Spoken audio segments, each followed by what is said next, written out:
Maswerteng gabi po mga ka-STL. Narito na po ang resulta ng STL Batangas para sa araw na to, 3rd draw, December 23, 2024. Araw ng Lunes, naway ang mga natayan niyo pong mga numero kanina ay manalo nawa ngayong gabing ito, 8:30 PM. Kaya kunin niyo na po ang inyong mga tickets.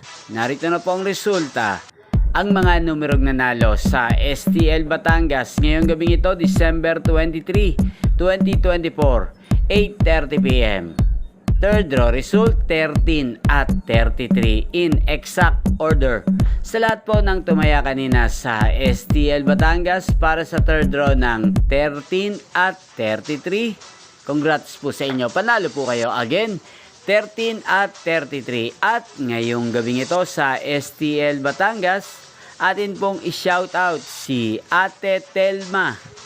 Ate Telma ng Batangas, shoutout po sa iyo. Naway nasa mabuti ka pong kalagayan. At sana mga tinataya mong mga numero sa Batangas ay manalo na po ngayong gabing ito. At sa lahat po ng mga taga Batangas dyan, shoutout po sa inyo. Inyo pong napanood ang resulta ng STL Batangas sa channel na to, Roderick Hernandez TV. Magkita-kita pong muli tayo bukas ng alas 12 ng tanghali.